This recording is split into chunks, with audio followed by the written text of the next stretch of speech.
If you have not heard of Ginos and Martys, it is one of the hottest restaurants now in West Loop. It's literally next door to Nobu. And today I'm fortunate to have Gino Bartucci, who is the founder and owner of Ginos and Martys. At the end of the day, I don't think it's just, my passion and love for food is a vehicle to express. But everything I've done from the mobile DJ company to now really is a human experience. And I think that's the business that we're in. And a lot of people in restaurants, we're so focused on selling food, selling beverage, what our profit margins are, what our labor costs are, that we forget that, people spend their most important moments in life in restaurants, in bars, in hospitality settings. I get a high and I get gratification from creating moments and helping create memories for people that they'll take the rest of their lives. And really that's real power, is being able to affect people one at a time, in a long-term type of way.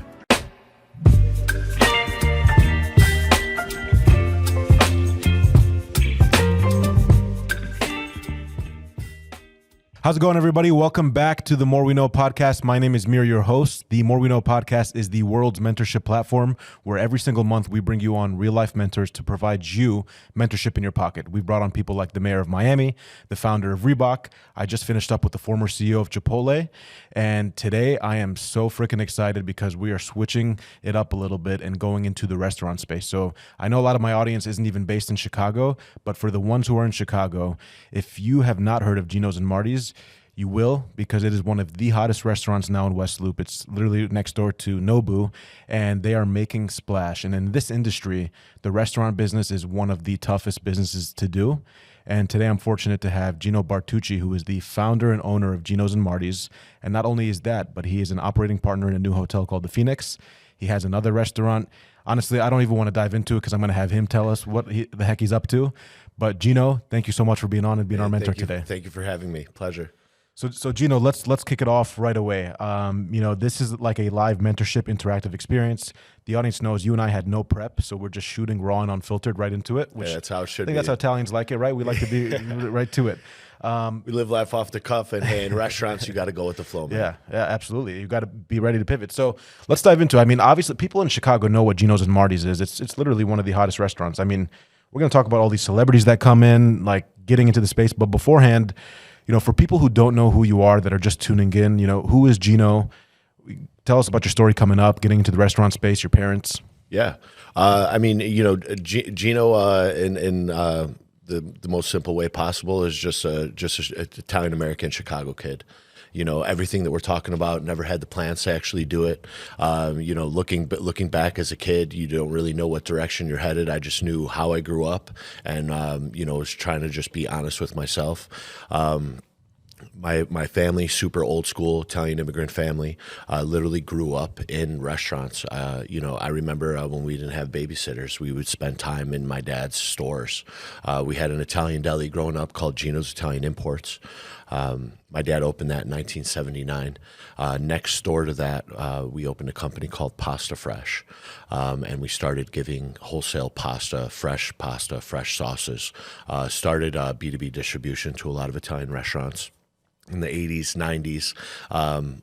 Any Italian restaurant worth anything to their name was getting fresh pasta from my family. So that was pretty cool.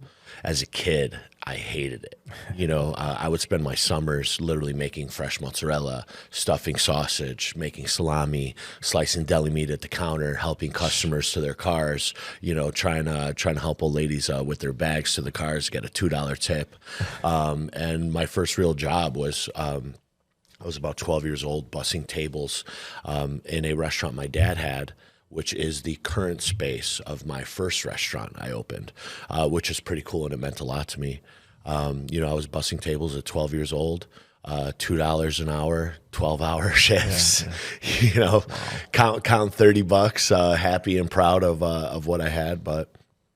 From a young age, my dad just instilled the importance of not only working, the importance of providing for your family and cooking, especially. I never meant to be a chef. I never once in my life said, "Hey, I want to grow up and be a chef."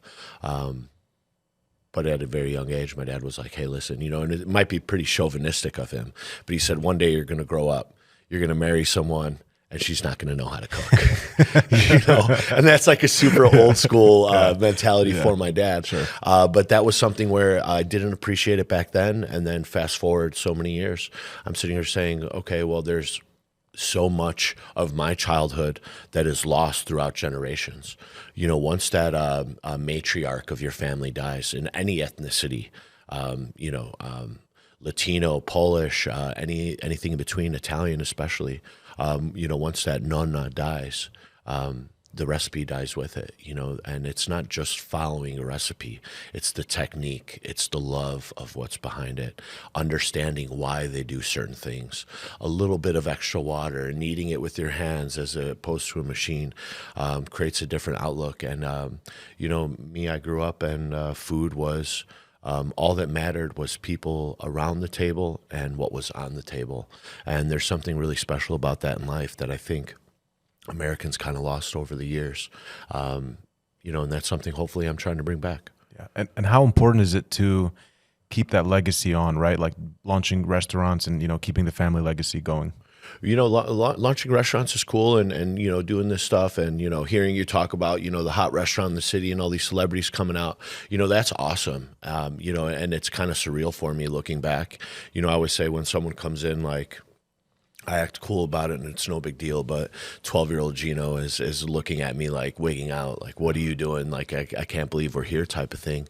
But for me, it's just a way to share my family story. No matter how many stuff we do that's cool, there's always some nods back to the history, back to what the family used to do. Everything on my menu has a story behind it. And that's how I share, kind of how I was brought up with the rest of Chicago. And then growing up too, a lot of Gen Zs listening, they go through that traditional path, high school, college. What was that path like for you going through high school and college, if, walk us through that? Yeah, I mean, honestly, for the majority of my life, I was a straight A student. Okay. Oddly enough, right? You might not expect it. Fun fact for all you out there. No, but I was a straight A student up until probably my second year in high school.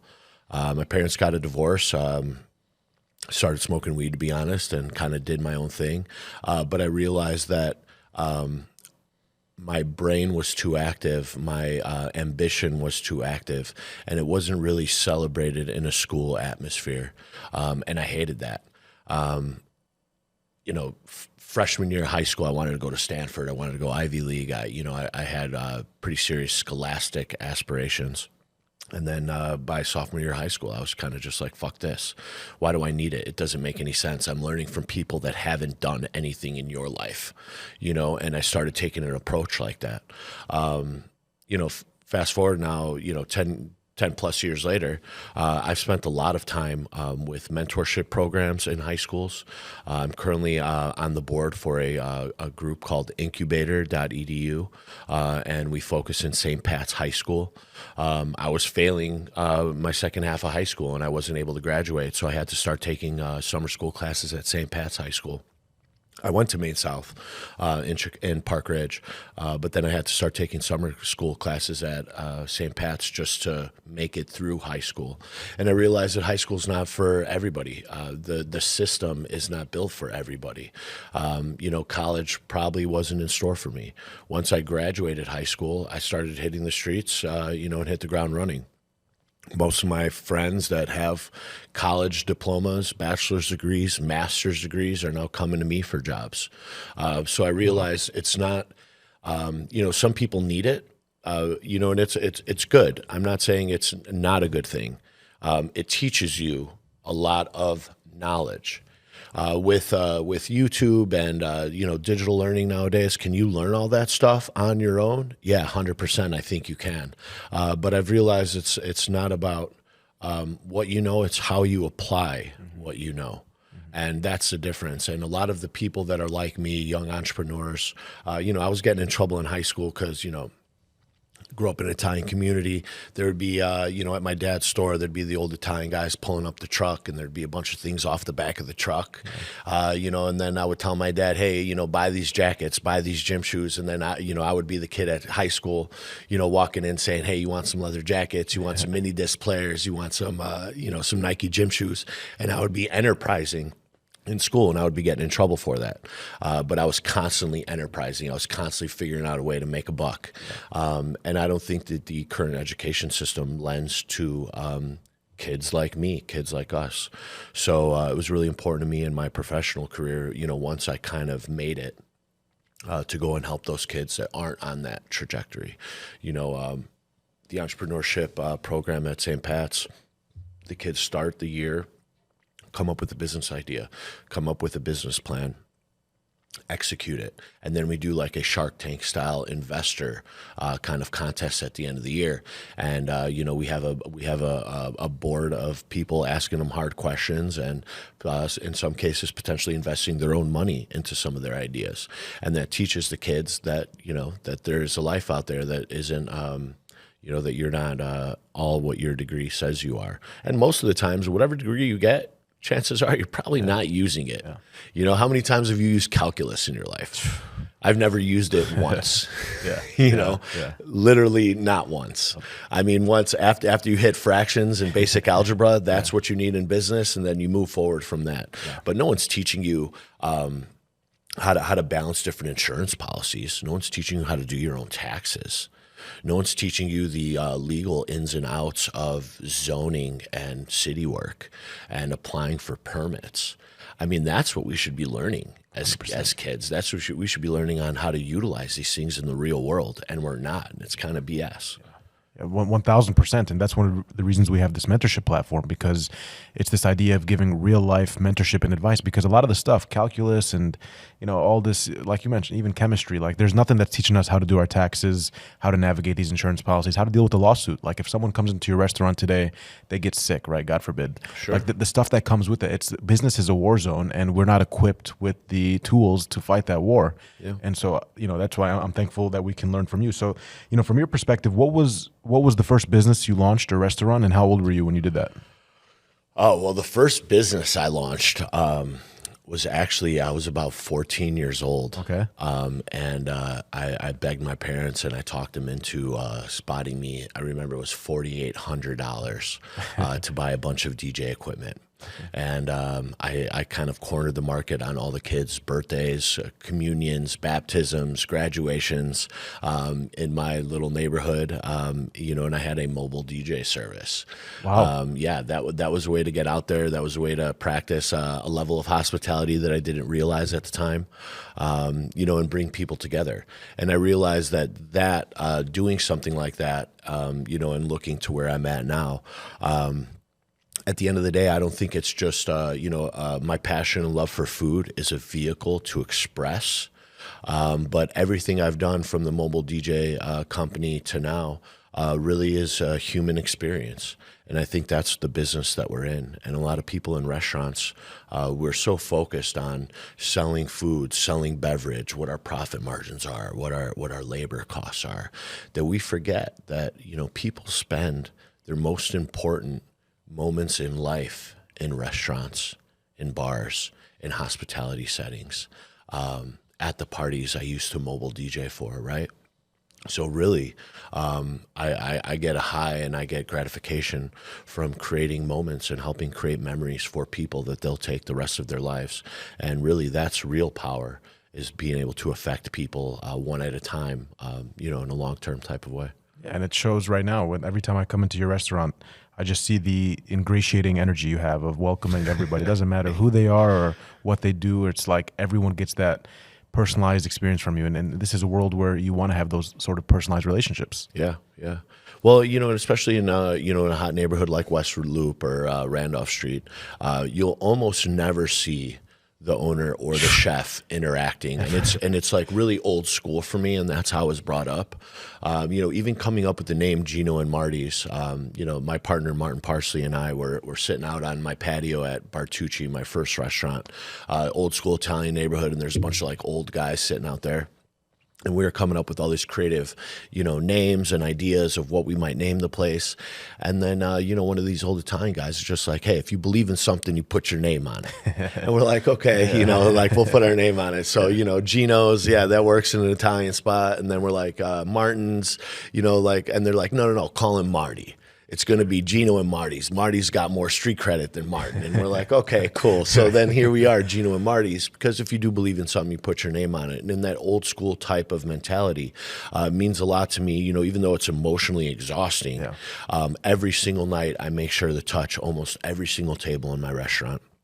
Put a name to the face. And you have to set the tone by being the leader, putting in more work immediately so you can do less work later on. And I'll never ask any of my staff or expect my staff to do anything that I won't do myself. Before this restaurant stint, I was the food and beverage director at the Dana Hotel for about 8 years. I was in a suit 6 days a week. I had 100 plus employees under me, huge portfolio of multiple different outlets in a hotel.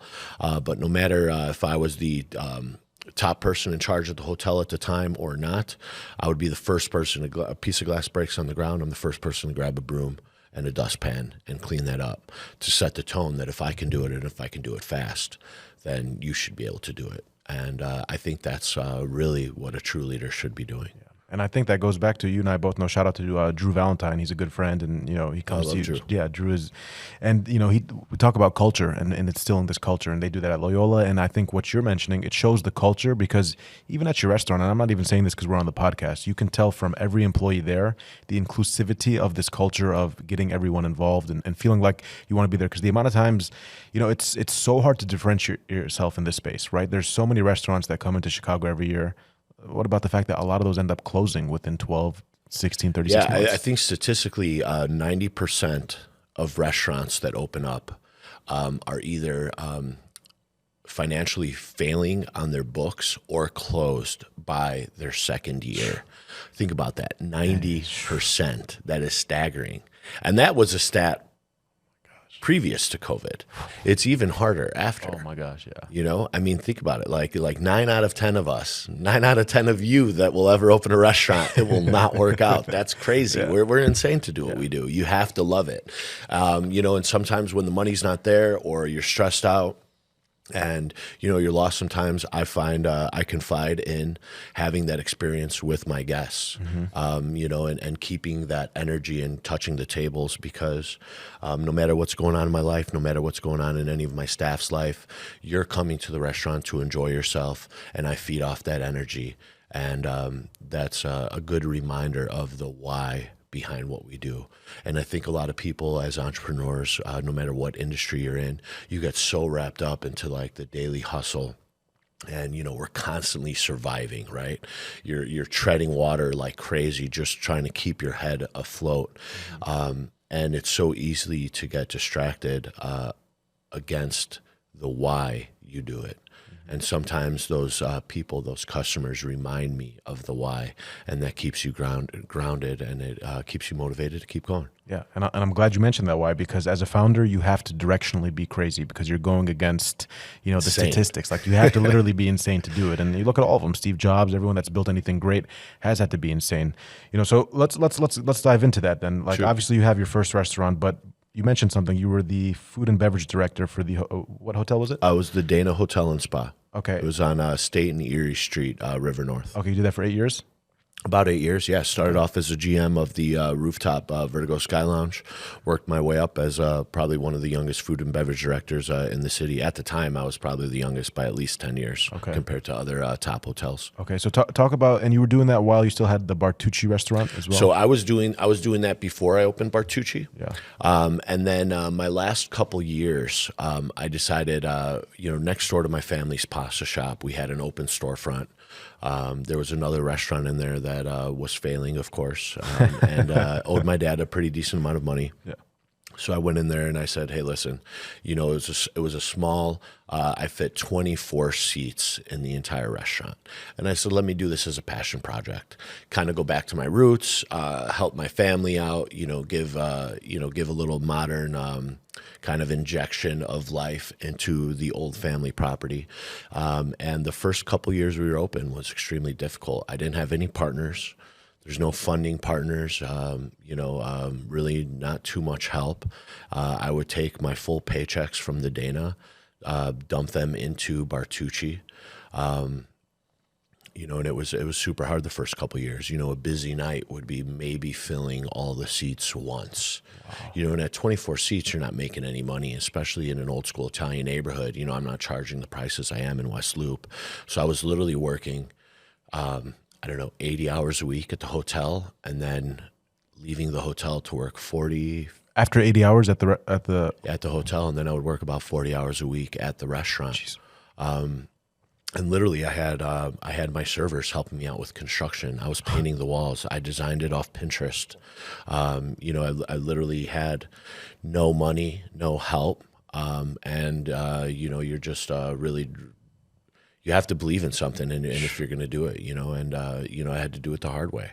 And then since then, we went from 24 seats to about 86. When the patio opens, we're at about $1.24 now. Okay. And we flip that 3 times a night. Wow. Yeah. How's that restaurant doing now? The restaurant's, we just celebrated 9 years last month. I have a motley crew of young kids over there that have really stepped up. Some kids I hired from high school that are really taking ownership and being inspired on the story and what they're doing, and being empowered, learning a lot about themselves. I kind of feel like a lot of their dads at some point. I'm helping them out through their first dates. Yeah. I'm talking them through how to talk to girls. Yeah. And you're kind of seeing a progression of people, which is really cool. But I think it's really unique at Bartucci because I just really have, I probably have like 6 or 7 kids that are between 19 and 23 years old running that restaurant right now. Wow. But they're really stepping up, and they take ownership of it, and it's really cool. That's a real power of knowing that whatever they do in the rest of their lives, they're going to come back and think about those years, and those years are really fundamentally building for them. Yeah. And that goes back to, I'm thinking about what you said about, how you lead by example. And I think there's clear distinctions between management versus leadership. Yeah. And, you really exemplify what it means to be a leader. So how many years, number one, you're crazy for doing 80 hours and then 40 hours. You got to be crazy. Like that takes some freaking passion that I hope the audience can listen to that again. Cause it's so cool to see you with Kevin Hart on Instagram and have all the hottest celebrities at Ginos, and Ginos be so booked out. I'm here with you guys now. I even have a hard time getting in there, and it's like, but seriously, I say that to say like, that's all that Instagram stuff shows the makeup, but I love that you're being so transparent because you show us the reality of like how tough it is to do this. Yeah. And a lot of people necessarily don't want to see that part. Yeah. A lot of people see, all these celebrity posts, and they see all the good parts of what you've done. And I was telling you earlier, there's no point standing on the top of the mountain saying I did it and I was successful without being able to tell the story behind it. Mm-hmm. Because anyone that's really done it, before they made it once, they failed 10 times. Yeah. Yeah. And a lot of people don't talk about that. Yeah. Mental health is not talked about. Regular health is not talked about. And you have to put yourself through that. And, by design, I don't need a lot of people to see that. But it's great to share the story when I have the option to. Yeah, no, 100%. And then for Bartucci, what year did it start turning a profit? I started turning a profit, honestly, year 4. Okay. Up until year 4, we were just keeping afloat. So 4 years of just like life support, basically. Yeah, 4 years of life support, 4 years of just trying to figure it out. Yeah, and you didn't take a dime in those 4 years for yourself. You didn't profit. No, I still don't. I still don't really take a dime out of Bartucci. Really, everything that goes in there goes right back in there. Really? If I have some extra money that I'll add to some infrastructure of the place. I'll pay my guys more money. Bartucci is not just, and it never was, open just to make profit. I never sat there and said, I'm going to open this restaurant on Harlem Avenue in this old Italian neighborhood, with my last name, Bartucci, celebrating my family's fresh pasta product. It was never like, oh, I'm going to get rich on this. Yeah. I did that out of passion. I did that because it was a necessity for me to get in touch with my childhood and build the fundamentals. And even if that place never made a profit, that place set the tone for what Gino and Martys is. That place set the tone for now revitalizing our family company, Pasta Fresh, and putting them back on the map. So that restaurant has done so much more than what a couple decimals on a P&L will show you. And it's not always about the money. Yeah, talk about just a passion project, but too, I hope the audience can take from that the importance of not doing everything for, alpha and for profit. Like there's other stuff with that. I think that says a lot about you. Profit's going to come and go. When the profit goes, what else do you have? Why are you doing it? I could literally go anywhere right now with my resume and make twice as much money than I was making at Bartucci. Not put myself through the stress and the debt of opening a couple $1 million restaurant on Randolph Street. I don't have to do that. If it was just about the money, I can go do a lot of other things. Yeah. I'm a big fan of like old philosophy, especially Italian philosophy. And, there's a line of Niccolo Machiavelli, one of my favorite books called The Prince, that just says, in order to master your money, you have to beat and ill use it. He has, it's a little more chauvinistic, his line. He says you have to treat your money like you treat your women. In order to master it, you have to beat and ill use it. I won't second that. Yeah. That's the proper quote. But it's, you can't let money be the reason. You can't let it take it over you, because then you won't be able to create. You won't be able to take the next step. We're drinking bottles of water right now. I mean, in the 80s, if I told you that I'm going to take a free product that everyone has accessible in America, and you can literally drink water anywhere at any time, and I'm just going to put it in an expensive plastic bottle, and then I'm going to charge 300-400% to a customer of what this would cost, would you invest in my bottled water company? No, you'd look at me and be like, dude, you're a total asshole. Yeah, literally. Now, there's bottles of water everywhere in the world, and it's a multi-billion-dollar market of how many years? Yeah. So, it's all in perception, and it's not just doing it for the money, because the money doesn't always make sense. Exactly. Like, look at this. Have you heard of this company, speaking of water, called Liquid Death? Yeah. We actually carry some of it. Some of my partners are friends with some of the partners over there. Yeah, and so the founder there, he literally launched it because he's like, all this water is boring, and it was a passion project, kind of like what you mentioned. Now that company's worth $780 million. So it's just it goes back to what you say. So you mentioned putting a couple million into Ginos and Martys, and I know that this is like sort of the hot part of the podcast where I really want to dive into. I posted this on my social media yesterday about building a restaurant from A to Z, and gosh, like I couldn't even get back to all the DMs of people that have all these questions. Like I was compiling them, and I was like, you know what? I'm just going to take everything that I just took from those DMs and shoot with you from the hip, because you're a very transparent and honest person. Yeah, so go for it. Ginos and Martys, number one, obviously I know how you guys got the name. You guys are sitting on the porch, and you got the shout out to the old G. Yeah. Shout out to the old Dago crew on Harlem Avenue. I could use that word, don't worry. Yeah. And so you guys launched Ginos and Martys. It's on Randolph Street? Yeah. Randolph between Green and Peoria. Yeah. So how does that, you got the idea, like walk me through the process of actually launching the restaurant. Like tell me about like finding the location, how paperwork works. Like a lot of people want to understand that. Like what is the process from going to, we got the name in the inception, to what you guys just have there now? I have to give a lot of credit to my partner, Martin. There was about a year and a half ago now, we both of us were just sitting at Soho House with some mutual friends, and it was kind of off the cuff. And it was like, yeah, we should do something like this. And it started as a general conversation, and then kind of see where it goes. And I've done this several times before, and most of the time it doesn't work out. And I kind of took it with a grain of salt, and I didn't walk away from that meeting like, yeah, we're opening a restaurant. We didn't know if it was going to be West Loop, River North, and you kind of got to go with the flow and see what opportunity presents itself. And we looked at a couple places in West Loop. Of course, in West Loop, every single available space has already been looked at by 10, 15 different restaurant groups. When we found our space, everyone that we talked to was, when we heard that when people in the industry heard that we were looking at that space, they're like, oh, we know the landlord over there, old school guy. No way it's going to work out for you guys. He's a pain in the ass. Really? We found out later on that he chased out probably 10 of the best restaurant groups. And when I say 10, it's probably more than 10. Like, I'm not even exaggerating at 10. Wow. 10 plus of the best restaurant groups have tried to get in and get our space. Wow. And everyone blamed, a real pain in the ass landlord, someone who was old school, who was unwilling to work with everybody. And we're like, okay, well, we're still going to go through the process. Even though we met all the qualifications on paper, of course, because otherwise we wouldn't be there. Everyone else probably looked 5 times better than we did, than Martin and I did.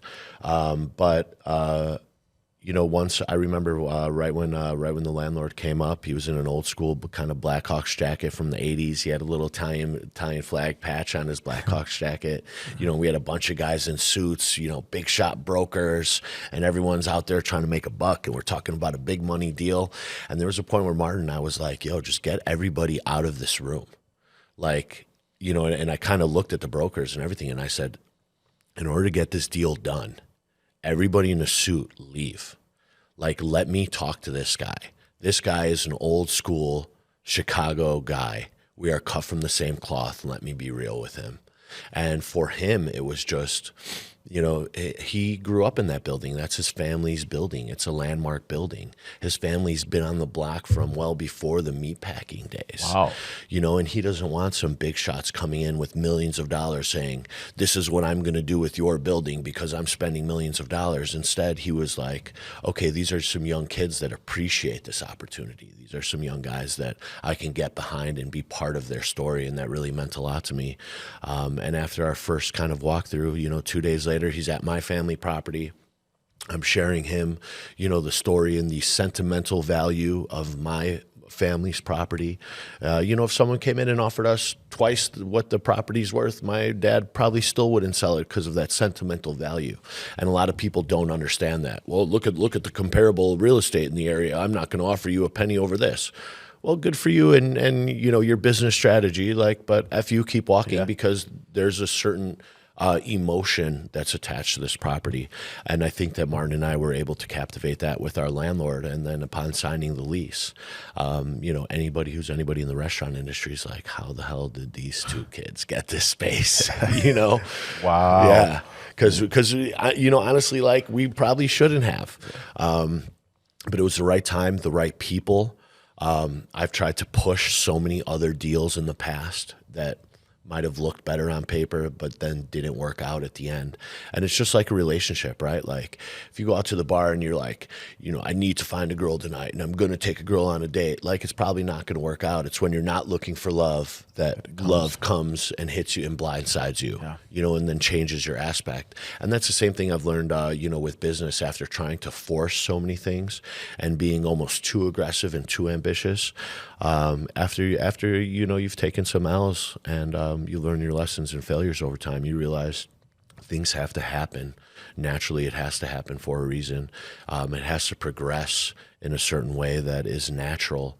And, without Martin and I, forcing a triangle into a circle hole, kind of happened naturally. And this was the spot for us. It was meant to be. Wow. Yeah. Wow. I mean, the lessons there of just people when they want to launch something where it's like, oh, I don't know if I could do that because X, Y, and Z business is doing that. Or, oh, I don't know if I want to launch a water company because look at Dasani and Fiji and all these companies. And then you guys came in and you got really scrappy and took a different approach. And, everything in life comes down to a sale and being able to sell yourself to this guy. And that's, so I don't know how many people know that story, but that's quite impressive. Yeah, probably unless the brokers that were in that room, nobody really knows that story. Well, so shout out to you for kind of telling us that, because there's so many lessons in that, man. Honest to God, it's like there's so much there that you can take from, especially like two kids looking to launch this, and this guy he shut down like $1 million groups because that's the hottest location right there. You guys have the best location. Multiple. That we have 2 storefronts. One of the storefronts was available for 4 or 5 years. One storefront was available for 12 years. Yeah. And literally this guy just said no for 12 years. Wow. To God knows how many people. Wow. And literally, if you sat here and said, yeah, I'm going to give you $20 million to literally open a restaurant in any place in the city, and I could just literally pick my premier location and specific real estate plot, I can't say that I would pick a different plot than where I'm at right now. Yeah. You know, so yeah, it's hard to say it wasn't meant to be. I don't want to be cliche like that. Yeah. But yeah, sometimes you have to let things happen naturally. Yeah. And I think it's, you know, the staple in Chicago has become, because the location is fairly adjacent to Soho House. And it's like, I see this rotation of people in Chicago, a lot of podcast listeners too, where it's like Soho House and Ginos, like those are the two staples. But the reason I mentioned that, it's so cool because you see a conglomerate like Soho House, that however many billions they're worth, to now have your guys' name in that discussion. Those are two kids taking a bet on yourselves to go launch that. Because what if you guys didn't do that? And it didn't, like, then that would never be in the vocabulary together. But you guys took the risk and actually did that. So that is just, it's insane. Yeah, and you used the word scrappy earlier. You know, that's how it's kind of got to be. You know, there's a lot of people that were like, oh, and you know, when we were initially announcing that we were opening the restaurant, there's, you know, some neighborhood groups were like, oh, great, another Italian restaurant in West Loop, or, you know, everyone tries to do Italian, and yeah, Italian's the most popular cuisine in the nation, and, you know, arguably the world. Sure, another Italian restaurant in West Loop. What differentiates you? What makes you different? Of course, everyone thinks their food is great, but there has to be a level of grit. And you use the word scrappy. I call it grit. I think grit is the most important thing that you can have in any business, because almost everything that you plan and strategize will not work out. And you'll have to learn. Even opening a restaurant, your customers will dictate what that restaurant will become. You'll concept and you'll have ideas on what we should be and what we should do when we open, and people are going to take it like this, and then they're going to dictate what you're eventually going to become. But you have to have a grit. And if there's something that separates us from the rest of the places on Randolph Street, is we don't have the marketing budget that everyone else has. We don't have the infrastructure that everyone else has. We don't have, you know, all these huge salary positions that everyone else has. What we have is grit. And, you know, and if we're getting locked in a room, like one person's walking out, it's not going to be you, you know, like, and that's just what it comes down to. And honestly, Martin and I fight tooth and nail every single day. And that's why I touch every table. That's why I'm on the floor every night, because no matter who it is on that street, they're not doing that. And I think it really separates us. And with a fraction of the marketing budget as our neighbors, you know, we're getting every celebrity in town coming to our place, and that's eclipsing their marketing and then some without spending a dollar because of grit. Talk about impressive, and I'm going to have our editors put all the different celebrities from your Instagram on this, just so they could see the velocity of how many. I don't know how much time you got, man. It's a lot of pictures. It's a ton. But let's talk about that too. Before, you know, I want to get back to the story, but real quick, to do what you guys did, like without a marketing budget, to get every celebrity there. You and I were just talking off camera. What did it take from you as a founder to do that? Because what do you do as a restaurateur that no one else will do at like 11 p.m. or midnight when these Kevin Hart calls and they want to come? Well, you know, you can never, like, everyone, when you open a restaurant, sure, especially in a neighborhood like that with the money that we're spending, everyone wants to open up to celebrities. Yeah. It's a very Chicago Italian thing. You know, going into a restaurant like La Scarola and you see all the pictures on the walls of everybody, you know, all the black and whites and all the frames. Like, it's a very Chicago Italian American thing, right? So that's something you want. But there's no possible way that you can sit here and say, you know, in an investor meeting, me and you are going to open a celebrity-driven restaurant. How do you do that? And it's not going to work unless you're paying all these people to come in, and then that's your marketing budget, and you're never going to actually make money on that, because you're just going to be dumping 10, 15 grand for every celebrity that comes in and then some. But ours really happened organically with the combination of the partners, everyone bringing in one person to the table here and there, but then killing them with hospitality, having a level of discretion, making sure that your staff acts like they've been there before. You know, and I bring up like the old LaDainian Tomlinson days to my staff a lot. You know, I loved LT because every time he would have more touchdowns in a season than any other running back while they were in season, but he never celebrated once.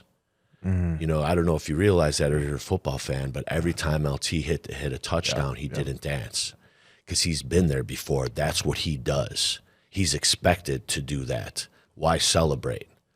So I bring that to my staff and saying, when these people come, expect them to come. They're coming here because they should.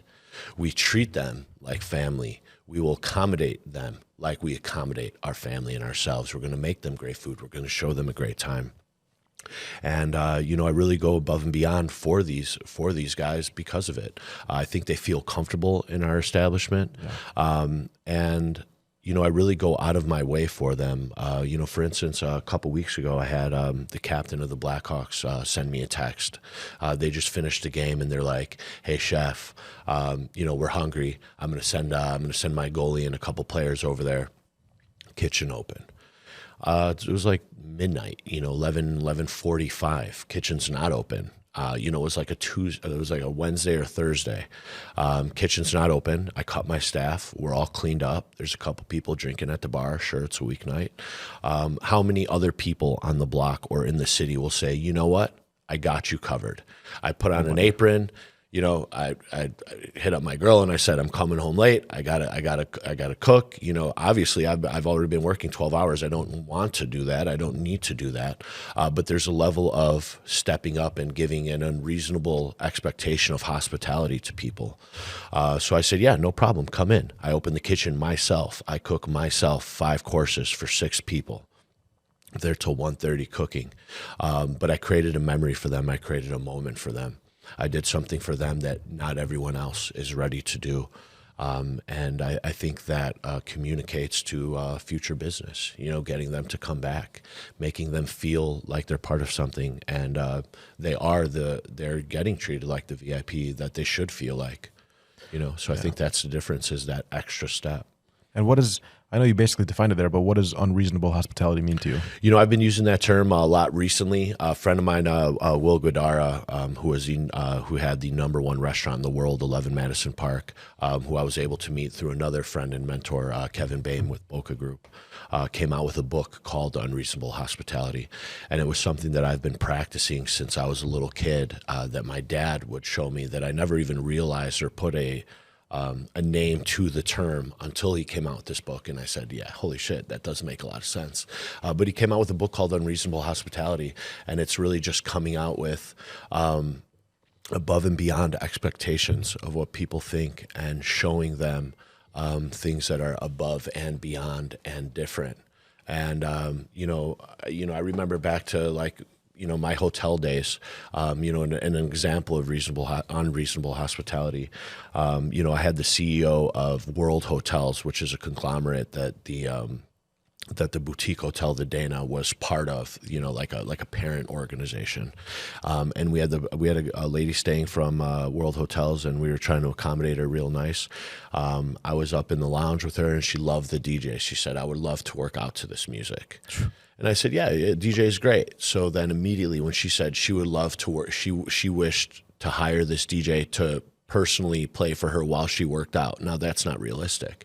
But the first thing I did was, I told my staff I'm going to be right back. I ran to Walgreens. Back in the day, I got one of those, you know, the CDR, you know, the recordable CDs from Walgreens. I gave it to my DJ. I said, can you pop this in, and on your laptop, can you burn your live mix the rest of the night on this CD?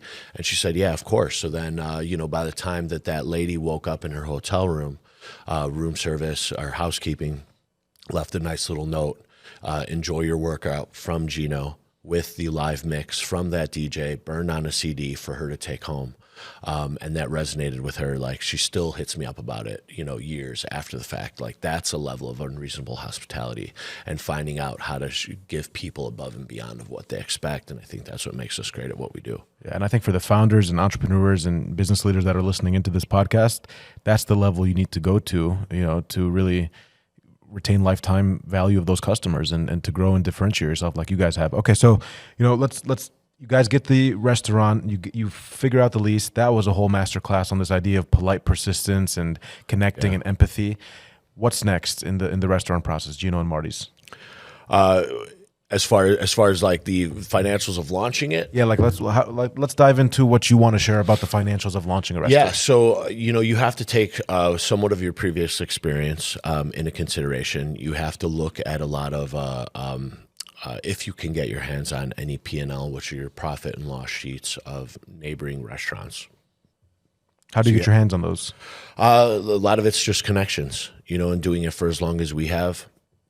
I could hit up a restaurant across the street. I could hit up a restaurant down the block, talk to some managers, ask them what their gross revenues are, ask them what their usual yearly profit percentages are. And they're willing to share that with you? They share it to a general sense. Yeah. But, when I know that the place, a couple doors down is grossing $12 million a year, just that piece of information can then take my professional expertise, my guesstimation, and hone it down a little bit. Martin and I both have had a bunch of experiences with other places, so we would take where our general percentages should be. We always say in the restaurant business, there's a 30-30-30-10.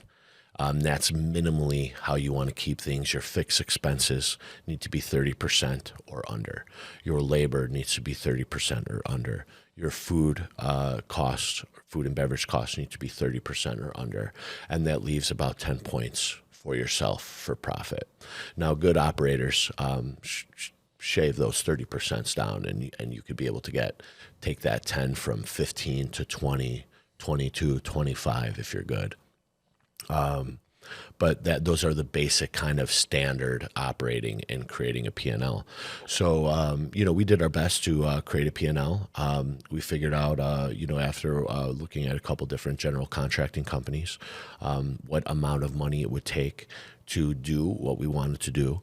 You have to give yourself a cushion. I think a learning lesson for us was change of work orders with a general contractor. You don't realize, I'm going to hire you to do my bathroom, and you say $10,000, and I say, okay, great, thank you for the cost. I can afford $10,000. Okay, but can you afford 12? Can you afford 14? Can you afford 18? Because if you can't, you're $10,000 deep, and then you realize when you're ripping down the wall that a pipe needs to be fixed. Whether it's your fault or my fault, some electric ripped down while you were redoing the wall. Maybe while you were doing the construction, there was a bad snowstorm and froze a pipe and a pipe burst. Or now I have a leak in the roof that I didn't know. Okay, well, now I just spent $10,000 on that bathroom. So if I don't have any money left and a problem arises, do you just stop working on that bathroom and I just sit there, $10,000 loss, and say I don't have a bathroom? Or you have to spend that extra 6, that extra 8, that extra 10, doubling the price of that bathroom to get it done. So I think it's really important that, your initial costs, you need to have plenty of padding in there, whether it's mistakes of your own or mistakes of other people or just variables.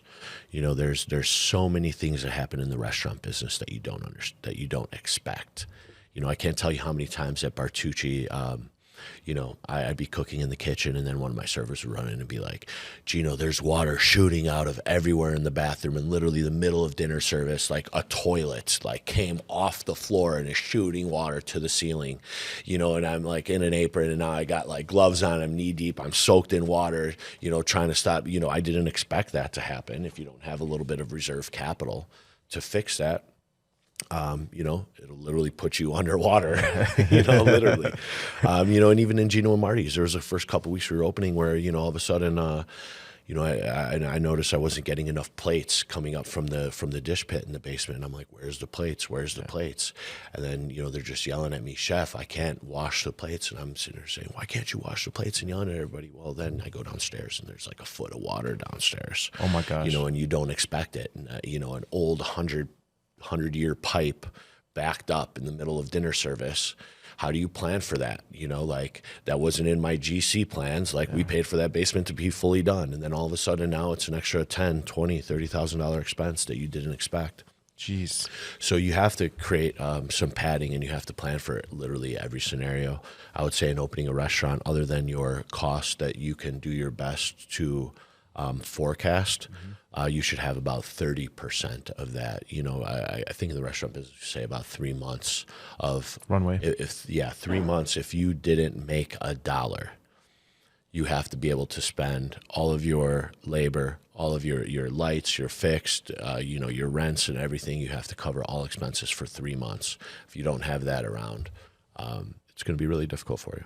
Yeah, well, that makes sense. That's a lot of gems there. And then, okay, that makes sense. So now, you have that runway. Speaking of cash, what is a percentage of like, you and Marty are here like, hey, we have to put all our own money in this, and what's the difference between that and taking on investors when you guys launch this? Well, you definitely have to take on investors in anything you do, no matter how much money we had or not. Like, there's no reason to put yourself in financial disarray where you're 100% on the line for everything. Yeah. I'm old school, and I think it's important for investors to see that you have skin in the game. Mm-hmm. I wouldn't have it any other way, just on principle. Mm-hmm. It's good to show that you're putting in your lifeblood and everything that you've worked for, no matter how little or much that might be. But it's just not smart to put all your own money up. Yeah. There were several people who wanted to invest. And these people you didn't reach out to, they like you told them what you were doing? We reached out to a lot of them. Some of them would talk, especially in Chicago. Once you get to that higher echelon of people, a lot of people talk amongst themselves, of course. Yeah. And that's where reputation and credibility come in a long way. Yeah. Is because once someone has a bad experience, it's gonna resonate with other people. Yeah. But we also had plenty of investors that we didn't take. Mm. Why is that? It's not just about the money. A lot of them are strategic investors. Everyone that I think, I truly believe everyone that's currently invested in Gino and Martys brings or have brought something to the table that isn't just financial. And I think that's important too. If your friend has, 60 grand in the bank and you take 50 from him, I don't recommend taking that investment. That is that guy's whole life. If it's more of a lifestyle investment for him, if he can be a strategic partner and bring some marketing value, maybe some celebrity exposure, then you're more confident in taking someone's money. But you have to pick and choose the right people. Yeah. It's not just about the dollar amount. And then the people that you wanted to invest, what was that outreach like from your guys' perspective? Like, is it, hey, we're launching this really cool restaurant, we want you guys to invest, or was it more like, this is what we're doing, what do you think? I think, Martin and I had slightly different approaches. We first hit up a lot of our regular clients and a lot of the people who have seen each of us rise separately throughout the years. Mm-hmm. Of course, it's natural to hit up friends and family, but a lot of the time friends and family aren't strategic. That's your backup if you need it. But a lot of it was, this is what we're doing. We want to show it to you. We want to get your feedback on it. If you're interested, we'd consider taking you on. But it's just I compared businesses to relationships. Like looking for love. If you really like that girl at the bar, are you going to be super aggressive and thirsty and say, "Hey, let's go home right now"? Well, she's probably going to be like, no, I'm not going home with you. Yeah. But if you play it cool and you play it off like, I don't need to take you home. Yeah. All of a sudden she's going to be like, why aren't you asking me to go home with you? Yeah. So it's kind of that reverse, where, luckily we had plenty of investors and interest on the table where we didn't have to, not be honest about it. But you can't be too thirsty. You can't be too, hard up for the money. If people don't want to invest, that's fine. Maybe this isn't the investment for you. Talking someone into it, hard selling them, will probably create problems for you in the future. Those are the people who might be the first person to say, "Hey, Gino, you weren't at work that one day, and I invested you to be there every day, and now you're not. And I'm, I want to pull out, or I want to sue you guys, or I'm not happy." No, it creates problems in the future. So you want to make sure that everyone's drinking the Kool-Aid and on the same page, and we're all investing into something that is more than just the dollar. And it's funny, it goes back to what you were talking about with Bartucci, the first restaurant, which is it wasn't about the money necessarily. The same thing with investors. Someone could say, here's $5 million, but okay, what's the $5 million? What does it come with if it's someone you don't want to be involved with it? Is that person looking over you constantly? Am I not able to create? Because that person's saying, and as an entrepreneur, you're surrounded by everyone who's going to tell you the way it should be done, and nobody's done it. And it's extremely frustrating. Every person walks in, you should put this on the menu. You should do this with the lights. Have you thought about doing this over here? They've done nothing. Okay, well, what does your house look like? You don't even have your own shit in order. And you're coming, everyone wants to give you their opinion, and nobody wants to do it themselves. So it's really frustrating as a business owner and as someone who is creative like me, and really you sell your soul. If you are my only one investor, I have to answer to you. And you don't have you have the money that I don't have, but you don't have the experience that I have. And the experience long term will be worth more than that dollar amount, right?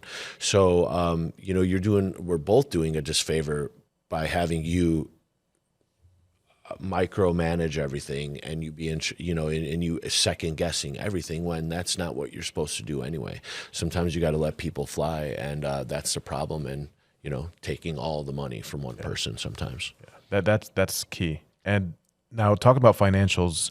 What does it cost roughly to like open up something like a Gino's and Martys? Like broadly, like that area right there, because there's a lot of hot stuff right there. Yeah. So the Ginos, Gino and Martys, is two separate venues, two separate pins on a real estate. As far as real estate is concerned, 844 West Randolph is Gino's Italian Supper Club. 842 West Randolph is Marty's Soda, and soon to be Marty's Bath House, which is a private members only establishment. Okay. So looking at both of those spaces, you should be prepared to make about a $3 million investment. Is that initially, or is that? That's full build out. Yeah, full build out and initial expenses, first couple months rent. Rent is not cheap in that neighborhood. If you're, I would say most general storefronts, and you're looking at about 25 feet in width, 100 to 125 feet in depth. 2 floors, you're probably spending anywhere from 15 to 20 grand a month. Double that for our space. Wow. So okay, it's 2 spaces. Yeah, so. 2 spaces, so almost 40 grand plus a month. Yep. And then when you're looking at the math of that, obviously the food's not cheap, the restaurant's not cheap. All this stuff is not cheap.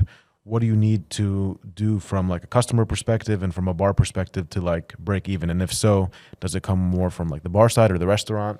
Yeah, well, you have to forecast where you're at with first the things that you'll have. Food costs, beverage costs goes up and down depending on how much you sell, right? So you start with the fixed stuff. We know no matter what, whether we have people in the door or not, we have to pay rent.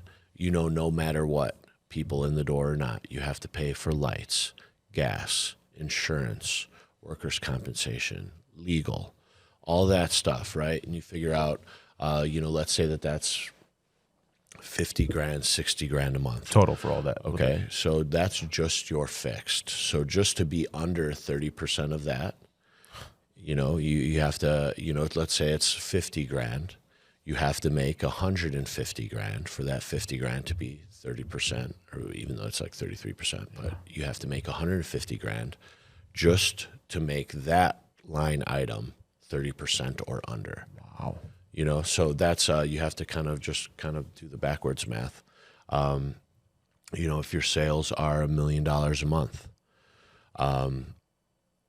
300 grand or less needs to be spent on food and beverage. How many people are we accommodating in that process? What is our fixed, how many staff now is needed to accommodate sales of 300 grand per month in food costs and beverage costs? Mm-hmm. So then you have to start making a fake schedule.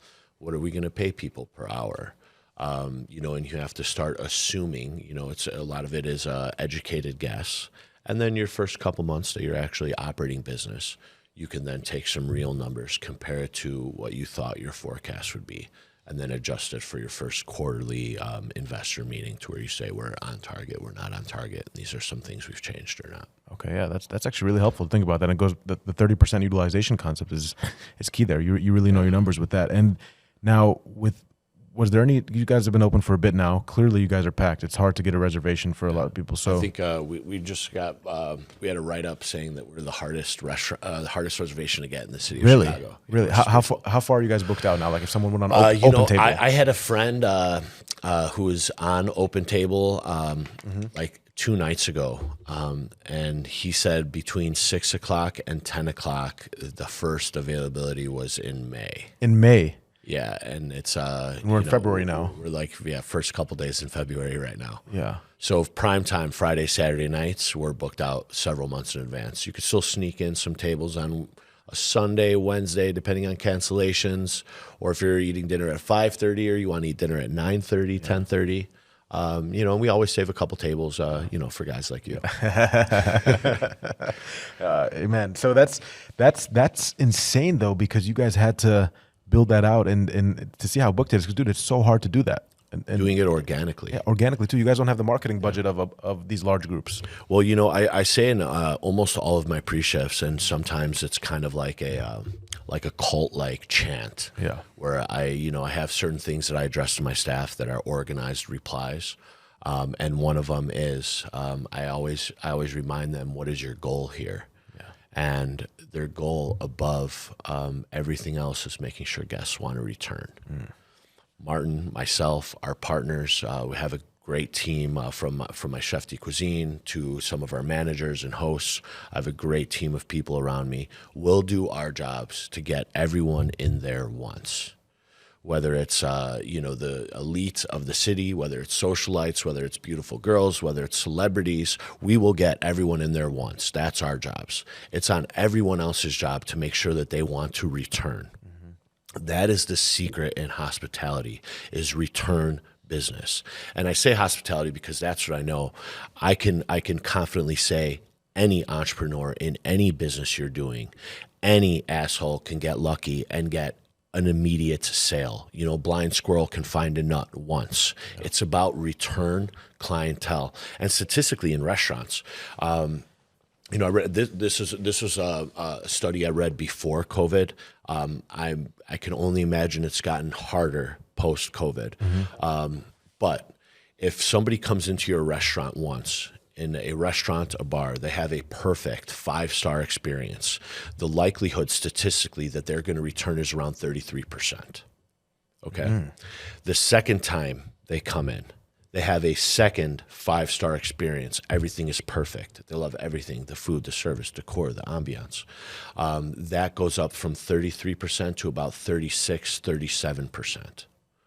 They come in a third time, which now we're talking one person coming in 3 times into your establishment with all the competition in Chicago. That's already difficult now. They come in a third time. That third time of a 5-star experience, everything perfect, that number goes up to about 43 or 44%. Wow. The fourth time they come in, have a 5-star experience, perfect service, ambiance, music, everything, it just teeters 50%. So it takes 4 excruciating times of perfect execution from so many different variables. I mean, you have anywhere from college kids to professional career servers. I mean, think about how many people your customer touches in your business, from the time they pick up their phone to make a reservation to the time they leave, from the time they're doing their coat check to looking around and being greeted at the door, being welcomed by their server, having one of their plates bussed by a bar back, from how many people are in the kitchen. It takes so many variables to create that food. There's probably anywhere from 30 to 50 people that are involved in that one experience for that guest. And that needs to be perfect over 4 times in a row, if that person even decides to come back. Because statistically, even if the first 3 times were absolutely perfect, statistically, they are not coming back. So only after the 4th time, it becomes statistically viable, where there's a 50-50 shot they're probably coming back. That's the numbers that we fight for every day.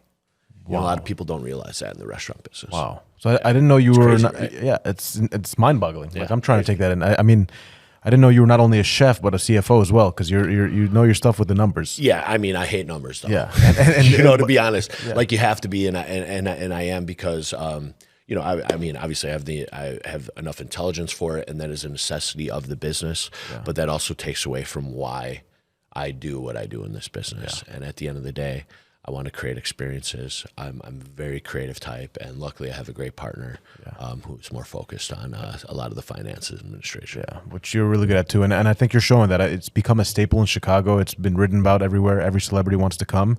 And, you know, as we get into the conclusion of the interview, it's amazing to see what you've been able to build. And I got to thank you for bringing back to the Chicago culture and giving back to us within this mentorship. Now, you know, for someone that just got through this whole hour with us and took all these notes from you, which by the way is way more valuable than a class in school. Like this stuff, this free interview that you're not getting paid for, I'm not getting paid for, but providing value to these people, it's way more valuable than that $5,000 class. It's no, 100%.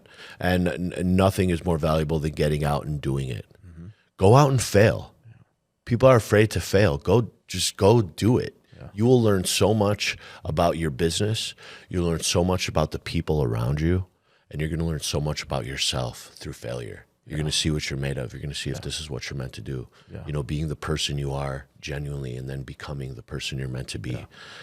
Really is focused around failure. Go out and fucking do it. Go out and do it. And my last question about Ginos and Martys before the conclusion is, I need to ask you, like, it's slam packed, booked through May. That's all amazing, sunshine and rainbows. But was there ever a point while you guys were open that you were scared that you and Marty were like, shit, this might not work?